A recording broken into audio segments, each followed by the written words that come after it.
시작해도 될까요? 네. 시작해도 될까요?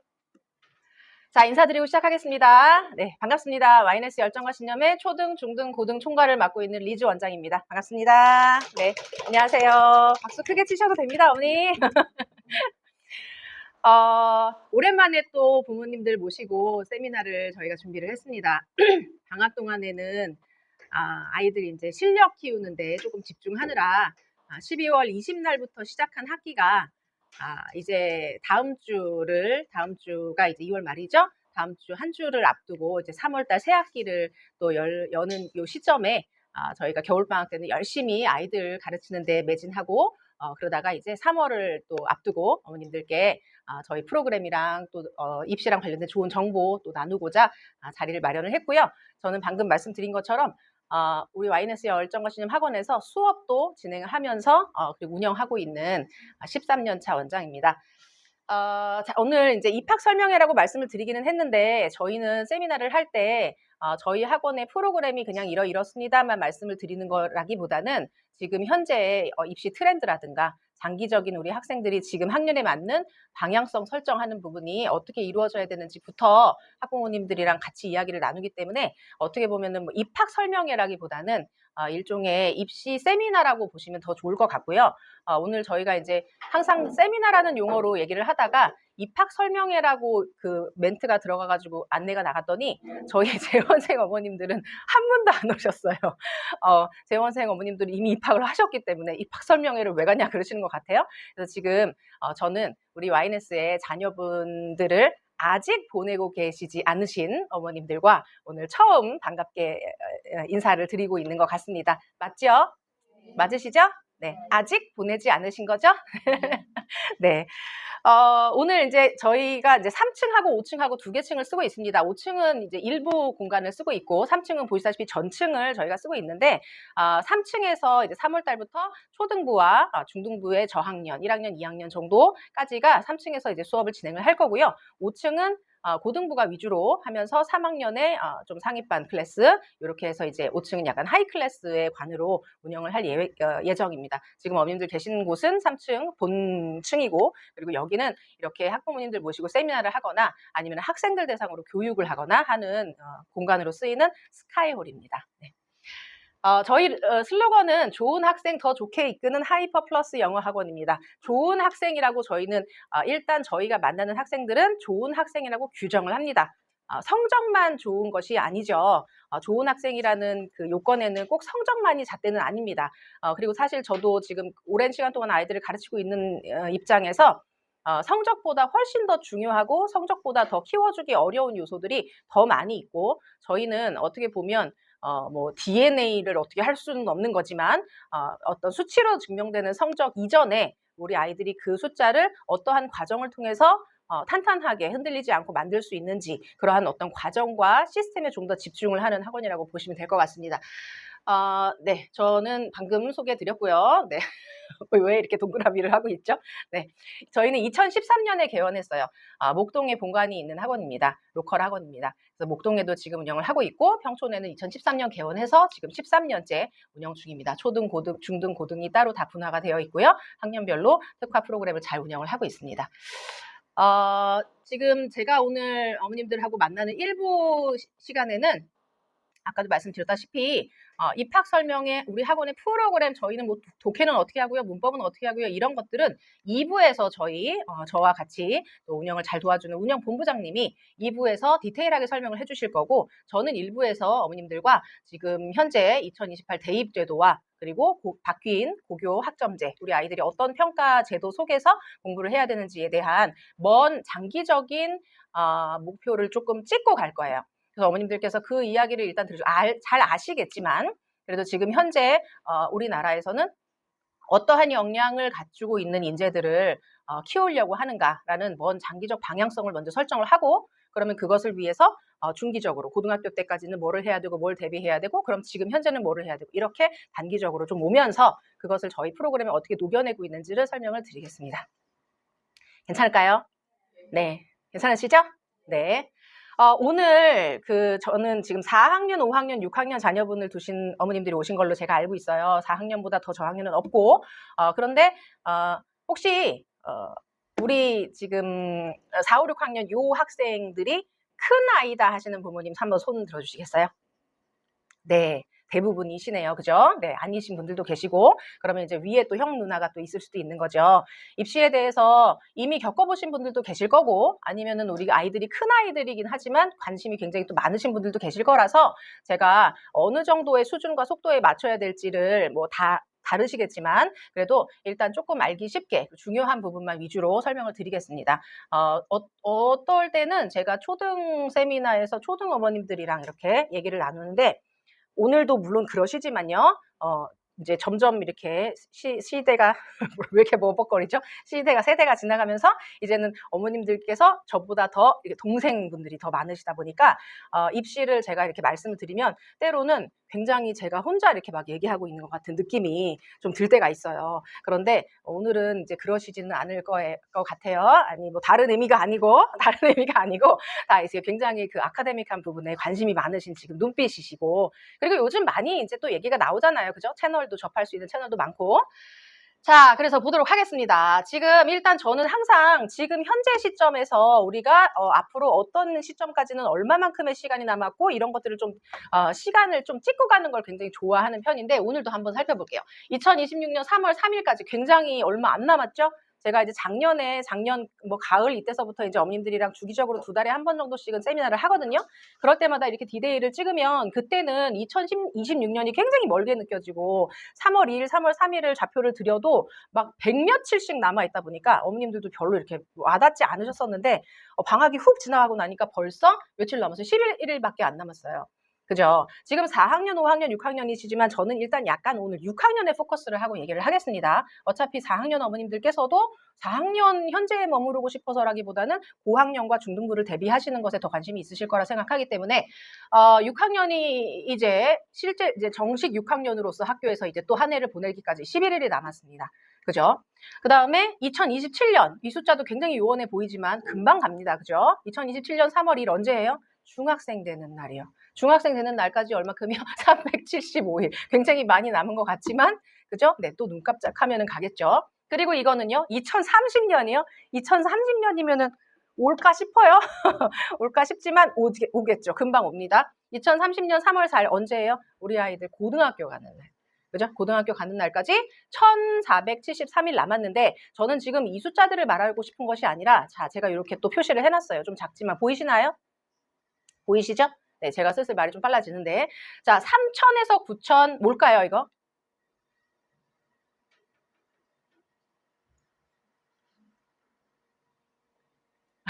마스크를 다행히 안 쓰셔서 입모양을 제가 판독을 해야 되는데 너무 어려워요. 뭘까요? 굉장히 막 그렇게 막 심오하고 그런 건 아니에요. 뭘까요? 이것도 어차피 이거 날, 이거는 시간. 네, 시간. 11,784에서 3만, 뭐예요? 이거 왜 범위가 이렇게 돼요? 9,000시간? 하루 24시간이니까 375 곱하기 24 하면 9,000시간. 그리고 1,474, 와우 징그러워. 이거 곱하기 24 하면 35,000 넘어가요. 그래서 35,000만 일단 쓴 거예요. 제 앞에 있는 파랑 색깔은 뭐냐면 이 날짜 곱하기 8 한 거예요. 8. 8은 뭘까요? 최소 공부 시간. 우리 아이들 학교 가서 6시간 공부해요. 아침에 이제 뭐 8시 이렇게 가가지고 보통 초등학교 9시부터 수업 시작하니까 9시부터 물론 뭐 3시 이 정도에 끝나는 날도 있긴 있지만 어쨌든 3, 4시에 끝난다고 하면 뭐 점심시간, 쉬는 시간 이런 거 대충 빼면 제가 보니까 학교에서 6시간 있어요. 6시간 있어요.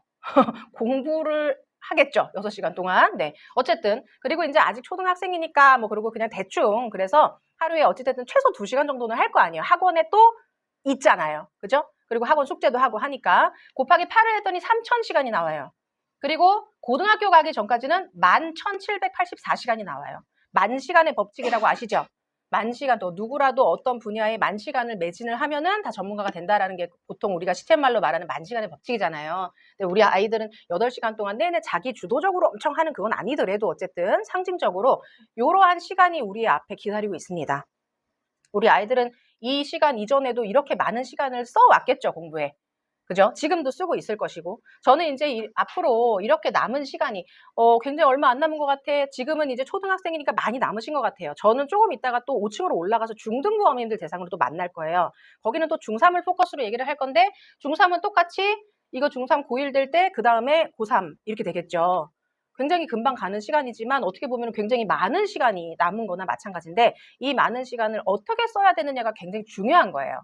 그죠? 이전까지도 잘 써왔을 거고 하지만 이전까지 뭔가 방향성이나 이런 것들에 있어서 조금 뭔가가 문제가 있었다면 지금부터라도 교정하면 충분합니다. 충분한 시간이에요. 자, 제가 뒤에서부터 또 말씀드릴 입시하고 좀 연계를 해서 말씀을 드릴게요. 이거는 네, 이렇게 깜빡깜빡거리는지 모르겠네. 자, 뭐 내용이 중요한 게 아니고 우리 지금 초등부에서 이제 아이들이 시기적으로 저희가 아카데믹 이벤트를 하는 것들이 있습니다. 지금은 이제 한 해가 지나가고 새해이기 때문에 새해 5가지 결심, 그래갖고 5 resolution. 그래서 아이들이 이렇게 자기 스스로 이제 발표 영상을 찍어서 보내는 숙제가 있어서 제가 한번 첨부를 해봤고, 이게 지금 PPT가 조금 문제가 좀 있는 것 같은데, 요거는 이제 6학년들이 그래머 스토리 컨테스트라 그래서 6학년들이 이제 그래머의 개념에 대해서 본인들이 배운 것을 본인들 스스로가 이렇게 쓰면서 발표하는 그러한 어떤 활동들이 있어요. 지금 아이들이 하는, 물론 여러 가지 프로그램들이 많이 있지만 제가 잠깐 이제 우리 아이들이 어떤 식으로 표현하고 있는지를 좀 보여드리려고 넣어놓은 건데, 요거는 이제 그 학기마다 우리 아이들 아카데믹한 이벤트라는 게 놀고 먹고 하는 이벤트가 아니고 그 테마에 맞게, 예를 들어서 방금 말씀드린 것처럼 6학년 그래머 컨테스트, 그 다음에 뭐 뉴 이어 레졸루션 발표, 그리고 뭐 이것도 성취도 평가, 뭐 내신 타임머신에서 6학년들 같은 경우는 중학교 내신에 대해서 한번 미리 보는 내신이라는 컨셉으로 또 이렇게 하기도 하고 하는 이런 것들을 실시를 좀 하고 있는데, 그럼 타임머신을 한번 타고 넘어가 볼게요. 이제 제가 말씀드리고 싶은 입시랑 이런 부분에 대해서. 자, 갑자기 어두컴컴하고 갑자기 분위기가 좀 우울해졌죠. 작년 10월 30일, 제가 작년 하반기에 일반고 투어를 좀 한번 해봤습니다. 특목고들은 투어를 합니다. 왜냐하면 특목고 입시 요강 같은 것들이 조금 바뀔 수도 있기 때문에 어머님들과 그런 이야기를 나누기 위해서는 이제 뭐 내년에 우리 어떻게 뽑을 겁니다. 이런 것들을 이제 특목고에서 발표를 하니까 특목고는 종종 가지만 일반고는 제가 간 적이 한 번도 없었어요. 근데 작년에는 한 번 돌아봤어요. 왜 돌아봤을까요? 시간 없으니까 빨리 제가 대답할게요.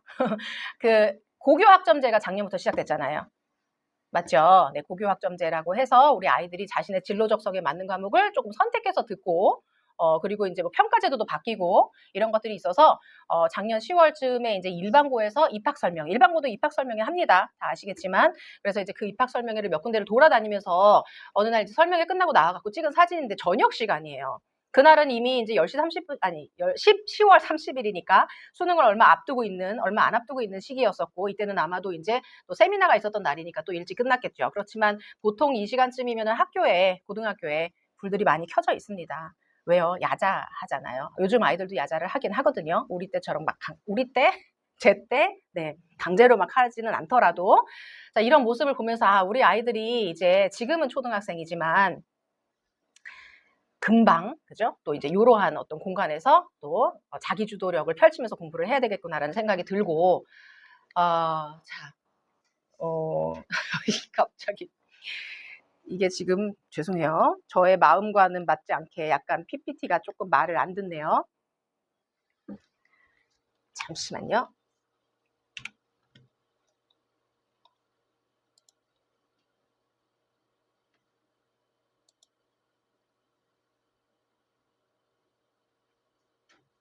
이분은 누군지 아시죠?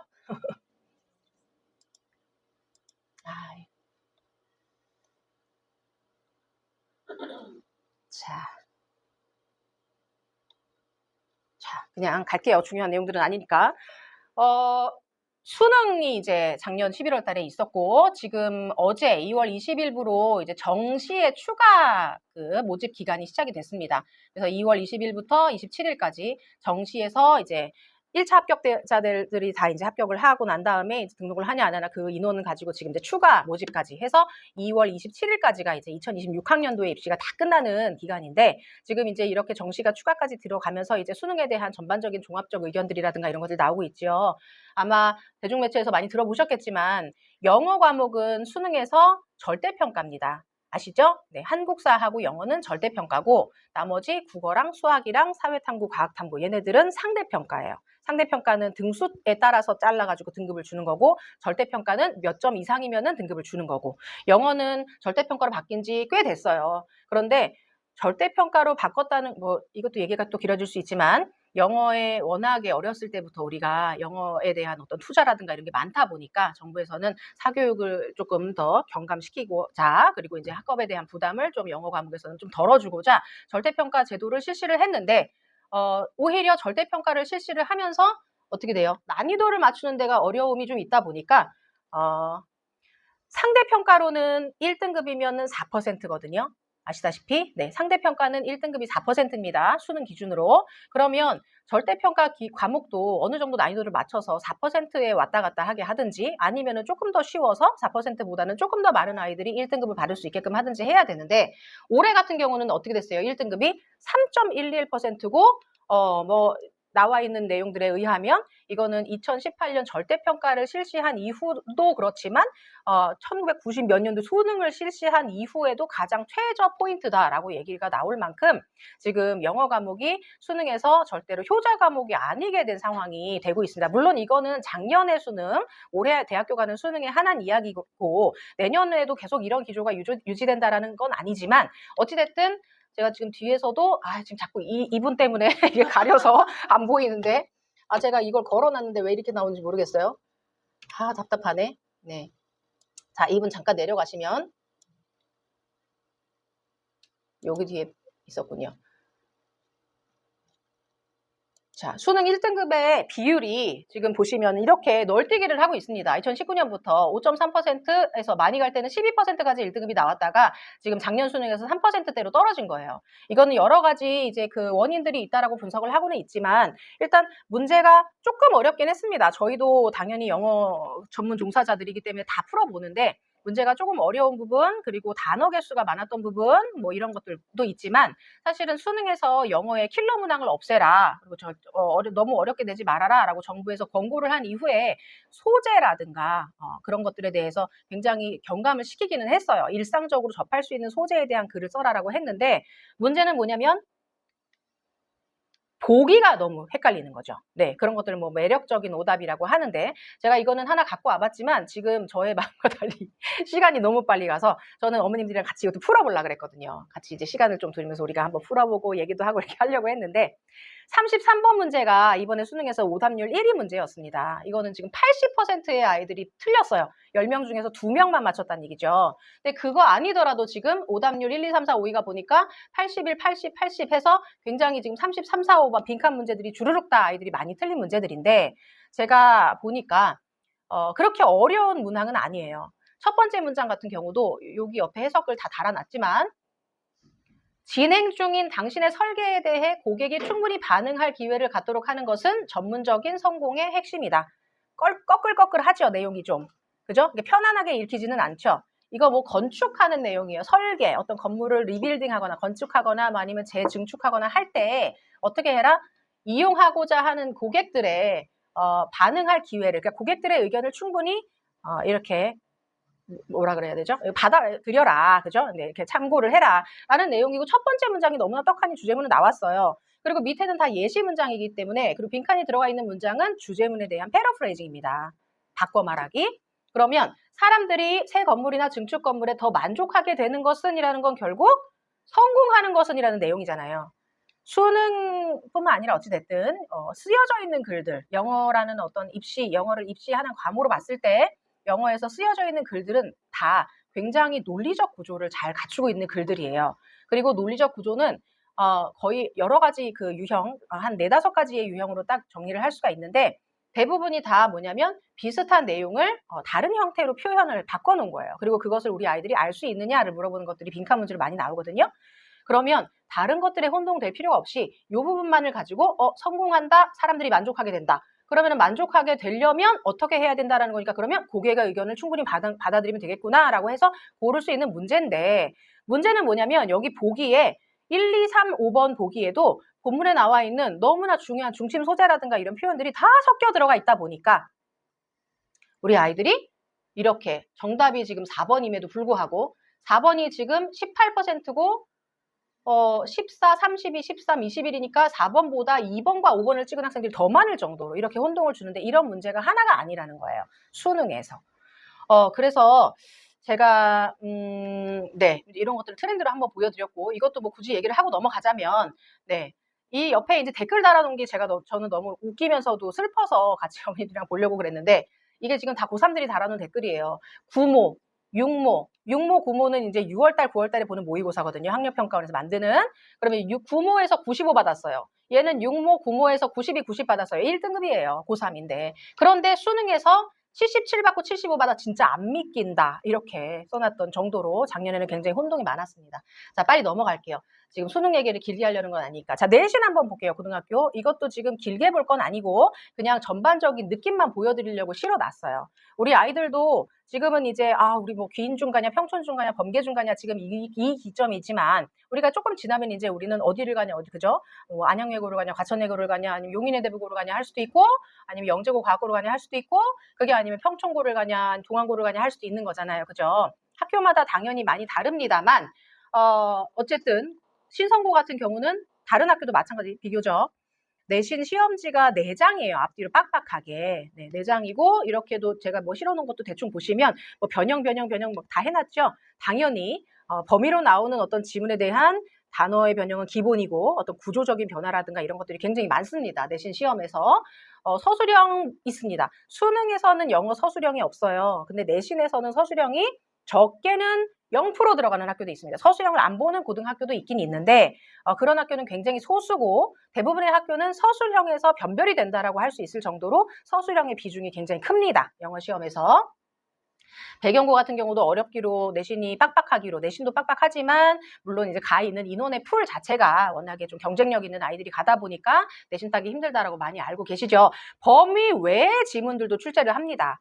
내신은 사실 범위를 주고 그 범위의 소화도를 점검을 하는 시험이 내신인데 기본적으로 그런데 범위의 외 지문을 줌으로 인해서 기본적인 어떤 그 학문에 대한 역량을 평가를 하는 그런데 문제는 어떤 해의 범위 외 지문을 제가 다 구글링에 찾아봤더니 그 원문이 뭐 예를 들어 수능 실감이라든가 빈칸백서라는 어떤 외부의 어떤 교재에서 출제를 한 그런 문제들이었는데 이런 교재들이 다 고3 수준의 교재였다는 거죠. 고1 시험이었는데 네, 이제 이런 부분들이 또 있는 거고 참고하시고 부흥고 과학중점고등학교죠. 그렇다고 해서 문과 과목들의 시험이 쉽고 만만하지 않습니다. 예를 들어서 그냥 눈으로만 대충 보시면 지문 길이 어때요?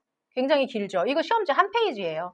시험지 한 페이지에 거의 이 반쪽이긴 하지만 거의 반쪽을 다 차지하는 정도의 길이의 지문이 나오고 이거는 교과서의 지문이겠죠 아마도 모의고사 짧은 지문을 이렇게 많이 늘리는 경우도 간혹 있지만 기본적으로 교과서 지문이라 하더라도 여기 안에 작아서 잘 안 보이실 거예요. A, B, C, D, E, F, G, H, I 한 8, 9개 정도를 밑줄을 쳐놨어요. 보기로. 그리고 밑에 보면 다음 중 밑줄 친 A부터 뭐 몇 가지 중에서 어법상 틀린 것의 개수를 고르시오. 맞는 것의 개수를 고르시오. 이렇게 나오면 힘듭니다. 풀기. 그죠? 네.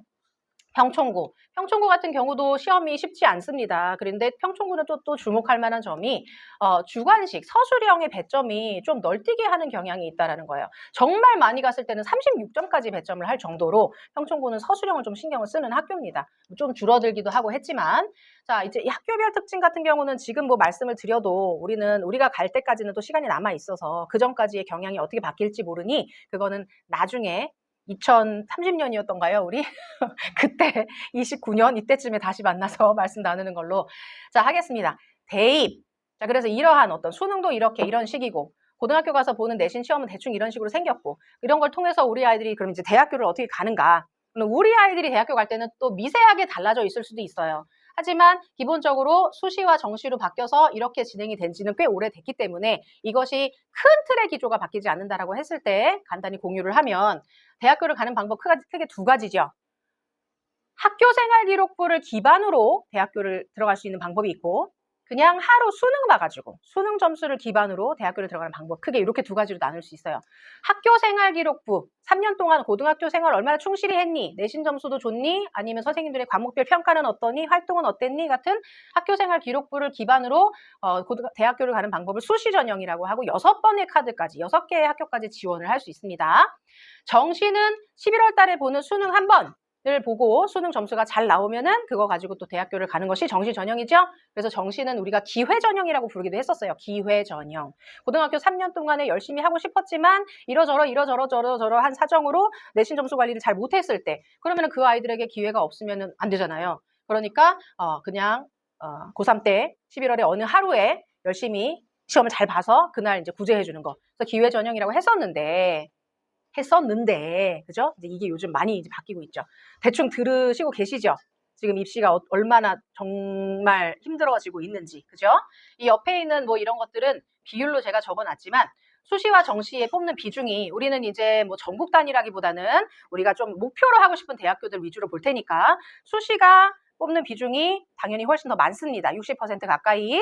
정시는 40%, 전국에서는 정시가 한 20% 정도의 비중으로 대학교에서 뽑고 있는데 수도권에 있는 서울에 있는 그래도 한 20개 정도의 대학교는 정시의 비중이 높아요. 하루 보는 시험 갖고 뽑는 거를 더 많이 뽑는다고? 옛날에는 40%보다 더 낮았었어요. 옛날이라기보다 몇 년 전까지. 그런데 이제 정부에서 수시가 너무 확대가 되면서 많이 아시죠? 학생부 뭐 쓰려고 아이들이 고등학생 수준에서 할 수도 없는 그런 것들이 막 들어오고 하다 보니 뭔가 이거는 정당하지가 않다라고 해서 정시 비중을 늘려라라고 서울에 있는 11개 대학교에다가 아예 정부에서 얘기를 했어요. 40%까지 뽑으시오 이렇게 해서 지금 약간 비중이 이렇게 되고 있습니다. 6대 4 정도라고 생각을 하시면 되는데 이것도 지금은 7대 3 정도로 또 다시 정시 비중이 줄어들고 있어요. 네. 자, 그런데 뭐 학생 수 같은 경우는 뭐 이제 이렇게 되고 우리 아이들 지금 제가 6학년이라고 지금 기준을 잡았으니까 6학년 14년생들 맞나요? 그럼 6학년은 맞죠. 우리 아이들 지금 출생 인원이 43만 명이에요.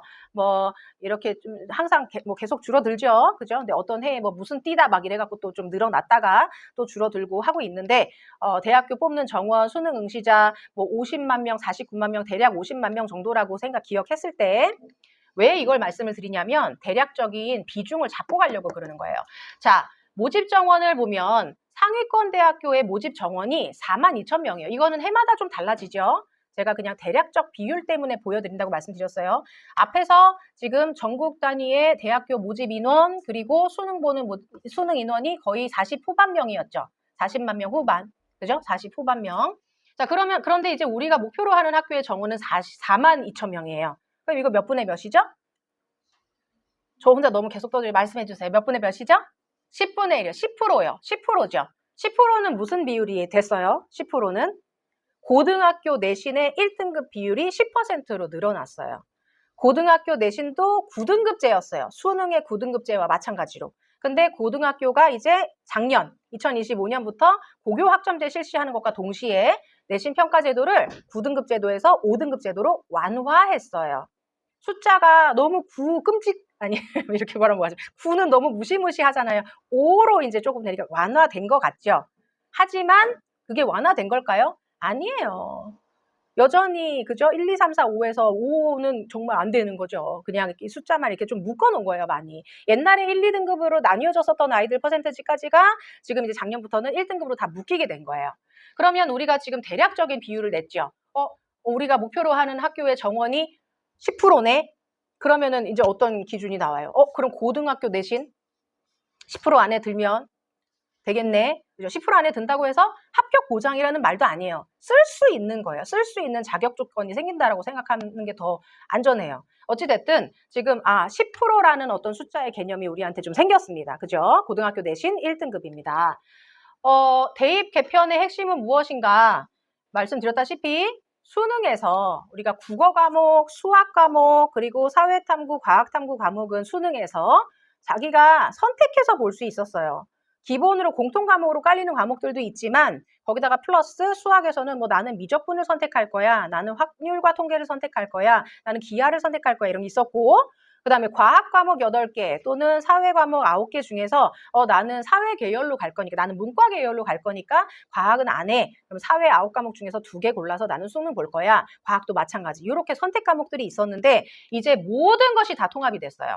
국어도 문이과 계열 학생들 다 똑같은 시험지를 보고 심지어 사회 과목, 과학 과목도 다 봐야 돼요. 그죠? 통합사회, 통합과학이라는 이름으로 묶였죠. 그래서 수능이 다 통합이 됐다. 자, 두 번째 내신은 방금 말씀드렸다시피 등급제가 9등급제에서 5등급제로 바뀌었다. 자, 그럼 이런 것들이 뭘 의미하느냐 하나하나 설명을 이제 드리고 싶지만 이미 잘 아시는 내용도 있으실 수 있고 우리가 그냥 당연하게 납득을 할 수 있다시피 결국은 공부를 어떻게 길게 해야 된다. 이거 사실 다 제가 되게 진지한 표정으로 말씀을 드리지만 생각해보면 다 너무 뻔한 얘기예요. 그죠? 이거 다 너무나 이거는 그냥 다 전공법 정확한 방법인 거잖아요. 그죠? 공부를 길게 돼. 왜? 고3 때까지 5등급 제도가 유지가 됩니다. 우리 선배들은 9등급 제도였지만 고3 때나 고2 때 나의 진로랑 관련되는 어려운 진로 선택 심화 과목 같은 것들은 내가 소신껏 선택할 수 있도록 그런 선택 과목 같은 것들은 9등급 상대평가 제도가 아니고 ABC 절대평가 제도로 평가를 하는 과목들이 꽤 있었어요. 그래서 어떻게 보면은 그런 과목들을 선택을 하면 학업에 대한 부담이 좀 더 줄어드는 거죠. 그거는 막 상대평가에서 막 제가 나보다 잘하는 것도 이게 아니니까. 그런데 우리 아이들은 3학년 1학기 때까지 거의 대부분의 과목이 5등급 상대평가입니다. 그렇기 때문에 끝까지 길게 학습 관리를 내신 관리를 해야 된다는 거예요. 두 번째, 두루두루 해야 된다. 왜요? 수능 다 통합됐잖아요. 옛날에는 확률과 통계 안 하고 미적분만 해도 됐었어요. 옛날에는 사회 과목 아예 안 하고 과학도 해도 됐었어요. 그런데 이거 어떻게 돼요? 지금은 이제 고3 때까지 고3 때 수능을 볼 때 고1 때 배웠었던 통합 사회과학이랑 통합 사회 과목이랑 통합 과학 과목을 나는 문과 갈 건데 나는 무슨 뭐 영문학과 갈 건데 통합 과학 봐야 돼요. 수능에서. 난 천문학과 갈 건데 통합 사회 봐야 돼요. 그렇기 때문에 두루두루 공부를 해야 된다. 물론 깊이 해야지는 않아도 될지 모르나 두루두루 해야 된다. 그리고 전공법으로 해야 된다. 이건 왜? 자, 요것만 말씀드릴게요. 다 말씀드린 거고. 자, 요거 볼게요. 네. 이게 엊그저께는 아니 6일이군요. 2월 6일에. 자, 베리타스의 그 신문 내용인데 2026 서울대 정시에 당락을 가른 교과 평가 영향력. 제가 그냥 동그라미 세모로 다르다라는 표시를 그냥 해놓은 거예요. 정시는 수능으로만 가는 전형이죠. 수능 잘 봐서 대학교 가는 거. 그런데 수능으로 가는 친구들은 학교 생활 기록부를 보면 안 되는 거예요.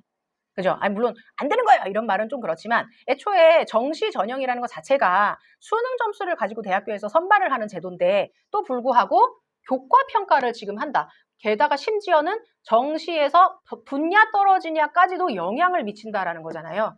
이게 무슨 얘기죠? 전형의 경계가 무너진다는 거예요.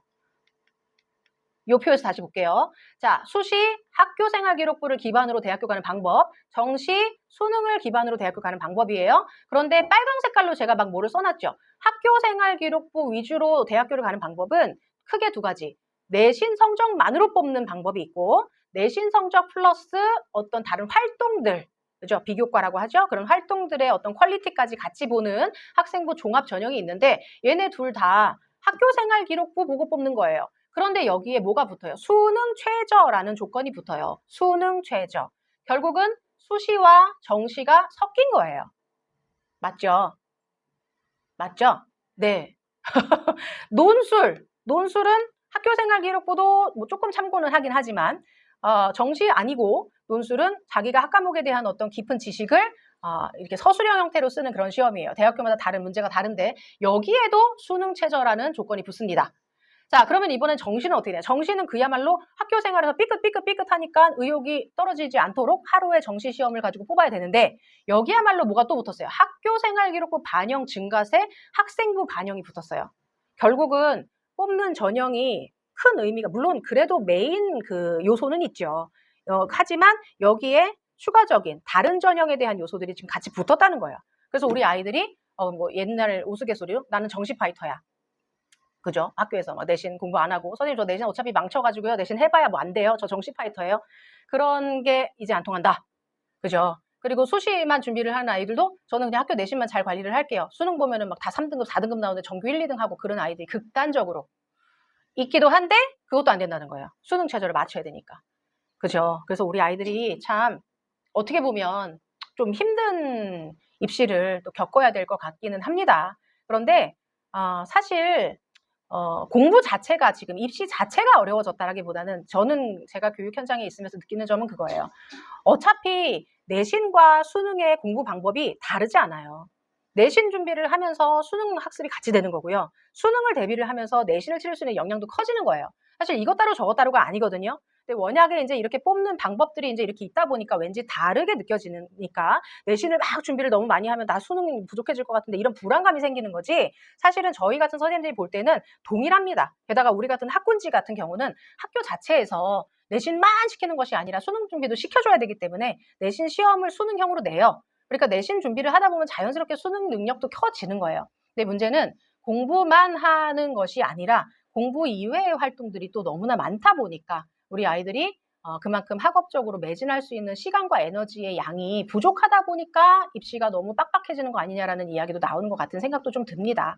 자, 어쨌든 지금 이제 현실 뭐 교육적인 어떤 세태를 제가 비판하고자 하는 건 아니니까, 네, 뭐 이거는 이제 우리 아이들이 다시 이제 약간 현시점으로 다시 돌아와서 이제 11일 있다가 중학교 가잖아요, 그죠? 중학교 가서 이제 중학교에서도 내신이 시작이 됩니다. 초등학교에는 시험 이런 거 없었지만, 자, 중학교 때 보는 이런 시험들을 가지고 또 학교에서 이런 이제 공시 정보 같은 것들을 학교 알림이라는 사이트에다 다 올려요. 모두가 다 볼 수 있는 사이트입니다. 저희는 그것들을 수시로 보면서 점검을 하는데, 사실 하나하나의 숫자도 물론 다 보셔야 되지만, 저 밑에 제가 그냥 종합을 해놨어요. 85.9, 이거 85.9 평균입니다. 5과목의 평균 점수. 그리고 밑에 있는 요 두 번째 숫자는 A등급 비율의 평균입니다. 중학교는 A, B, C, D 절대평가예요. 그래서 90점 넘으면 A를 받고 80점 넘으면 B를 받는 절대평가 제도입니다. 그런데 귀인중 같은 경우에 지금 2학년, 작년 2학년인데 5과목 평균이 85점이고 그리고 A등급 받는 학생들의 평균이 58%예요. 전교의 반 이상의 아이들이 5과목에 대해서 A를 다 받은 거예요. 그죠? 여기 끝에 있는 숫자는 제가 약간 유의미한 부분이 있어서 써놨는데 2등급 비율 거꾸로 90, 80, 70, 60, 50점 대부터 그 이하까지의 비율은 9.2%. 예전에는 몇 년 전까지는 여기 뒤로 갈수록 거의 5 이하로 수렴을 했었어요. 그런데 뒤로 가면 학교를 보시면 아시겠지만 꽤 늘어납니다. 지금 뭐 2학기 같은 경우는 13%까지 늘어나기도 했지만 이 앞에 있는 숫자도 중요하고 뒤에 있는 숫자도 좀 주목할 만합니다. 자, 무슨 의미냐? 중학교 내신은 점수 따기가 그렇게 어렵지는 않다는 거예요. 원점수상으로 봤을 때. 그죠? 이 점수는 물론 지필고사 2번과 그리고 그 수행평가까지 다 합산된 점수입니다. 한 1학기니까 중간기말에다가 수행평가까지 다 합산된 점수니까 지필평가보다 점수가 더 높아질 수도 있겠죠. 수행점수가 더 높기 때문에. 그런데 어찌됐든 지금 우리 아이들이 학교마다 자 A등급 비율만 한번 볼게요. 47, 50, 범계중 44, 56, 대안중 40, 48, 대안여중 43, 45 거의 학교의 반에 가까운 또는 반이 넘는 아이들이 A등급 이상을 받고 있어요. 원점수를. 그죠? 자, 이거는 이제 뭐 제가 그냥 굳이 뭐 비밀스럽게 쓴 건 아니고 하다 보니까 괜히 약간 오해를 불러일으킬 것 같아서 어떤 학교는 보니까 A등급 비율 좀 떨어지죠. 40%대가 아니고 그런데 2등급 비율이 거의 20%에 가까워집니다. 이 학교도 마찬가지 19.9, 23.9 평균 점수랑 A등급 비율은 조금 떨어지고요. 그죠? 학교마다의 차등도 당연히 있는 거지만 종합적으로 봤을 때 지금 중학교에 내신이 인플레이션인 거예요. 점수가 따기가 그렇게 어렵지는 않은 거예요. 그리고 상위권 변별 그렇게 되면 어떻게 돼요? 50% 이상의 아이들이 A를 받으면 상위권 변별이 안 되는 거죠. 중학교에서는. 물론 중학교에서 상위권을 첨예하게 변별해야 될 필요는 없습니다만 우리 아이들의 체감 난이도가 우리 아이들의 체감 내가 그러면 지금 어느 정도 하고 있는가라는 체감이 굉장히 무딘 거예요. 지금. 그죠? 게다가 지금 최근에 벌어지고 있는 현상 양극화가 너무 심해지고 있습니다. 이거는 이제 고등학교의 그래프인데 제가 그냥 눈으로만 보시라고 요런 다른 것들이라기보다 요런 어떤 그래프들의 추이를 한번 보시면 좋을 것 같아요. 고등학교 얘기는 제가 아까도 말씀드렸다시피 2029년에 좀 더 자세하게 해드릴 거예요. 자, 고등학교 가면은 이제 내신이 평가가 제도가 어떻게 된다고 그랬죠? 아까 전에 5등급 상대평가가 된다고 그랬어요. 중학교는 A, B, C, D, 5등급 절대평가고 고등학교는 1, 2, 3, 4, 5 상대평가예요. 물론 고등학교 성적표에도 절대평가 등급 A, B, C, D 등급이 같이 찍히기는 합니다만 대학교에서 선발할 때는 A, B, C, D 등급보다는 1, 2, 3, 4, 5 등급을 훨씬 더 비중 있게 봅니다. 그럼 1, 2, 3, 4, 5 등급은 줄 서서 받는 등급이에요. 상대평가니까. 중학교 때 우리 아이들이 그냥 뭐 국영수사가 50%, 40% 안에 들어서 AAA 나는 올해야 막 이렇게 묶여 있었던 그 아이들이 고등학교 가면은 위에서 10%까지 잘라서 1등급 그리고 34%가 잘라서 2등급 이렇게 등급이 나눠진다는 거예요. 그러면 제가 이거는 굉장히 아주 단순무식하게 왜냐하면 제가 이제 그 어떤 뭐 그 표준 편차라든가 이런 것들 요즘 안 나오기 때문에 이거는 정말 제가 산술적으로 정말 단순하게 그냥 한번 해본 건데 체감을 하기 위해서 자. 지금 귀인중학교 3학년에 국영수사가 평균이 그 A등급 비율이 다 50이 거의 다 넘었었단 말이에요.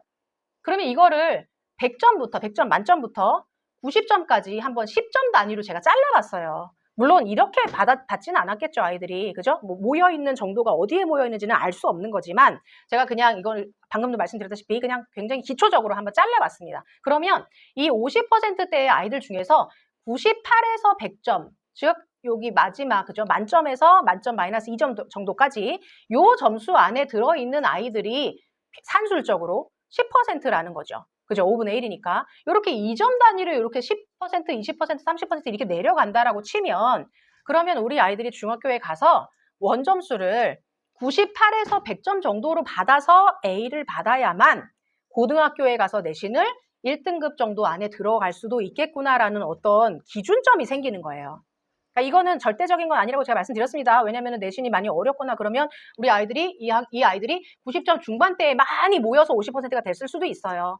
하지만 그냥 그거를 대략적으로 비율적으로만 이렇게 나눠보면 이런 현상이 일어날 수 있다는 얘기죠. 1등급 10%까지니까 원점수 98에서 100점 정도를 받아야지 10% 안에 들 수도 있겠네라는 생각을 할 수도 있는 거고 2등급은 34%까지예요. 상위 34%까지. 그러면 우리가 중학교 때로 봤을 때 20, 30%가 여기 정도니까 그러면 원점수상으로 봤을 때 94점 정도 이상은 돼야 우리 학교에서 50%의 A등급 안에서도 내가 원점수 94점 정도 이상은 돼야 고등학교 가가지고 내신 그래도 한 2등급 정도는 나올 수 있겠네. 이런 어떤 기준점이 생기는 거예요.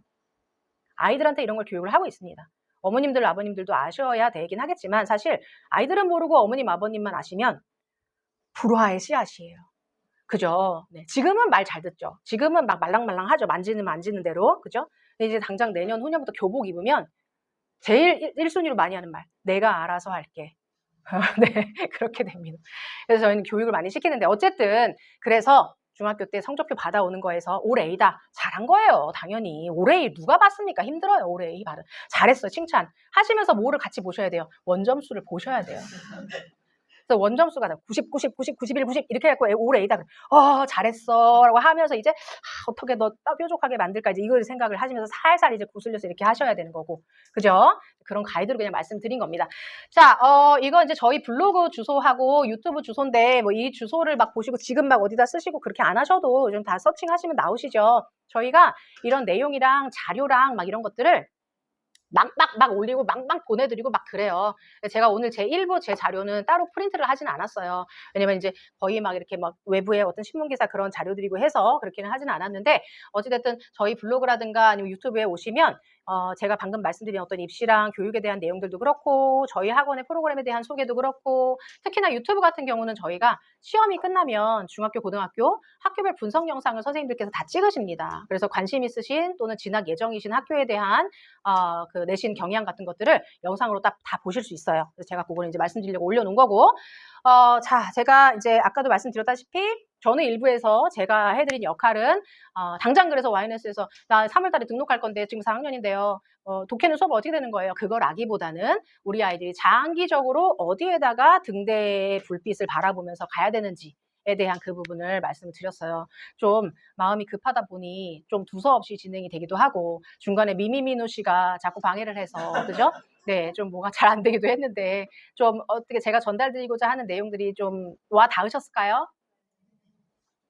아니 힘이 없으신데요.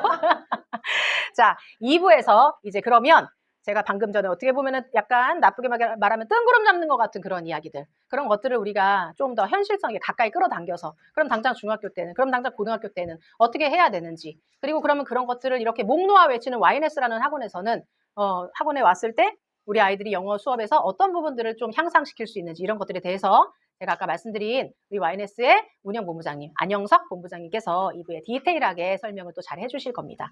지금 1부에서도 저에게 물론 큰 소리라든가 어떤 액션이 적극적이진 않았지만 어머님들 눈빛으로 제가 적극적으로 지금 잘 들어주시고 있다는 것을 제가 알았는데 맞죠? 어머니 막 딴 데 보시면서 네 말해 맞죠? 네, 제가 앞으로도 만나 뵐 일이 많이 있을 거예요. 시기별로. 네, 그때 조금 더 자세한 정보 같은 것들도 드리고 우리 아이들 맡겨주시면 또 자주 뵙겠죠. 또 상담도 드리고 해야 되니까. 앞으로 또 만날 날을 저는 기약하면서 2부 연사 제가 소개해 드리는 걸로 저는 인사 마무리하도록 하겠습니다. 자, 2부 우리 안영석 본부장님 모시겠습니다. 박수로 맞아주십시오.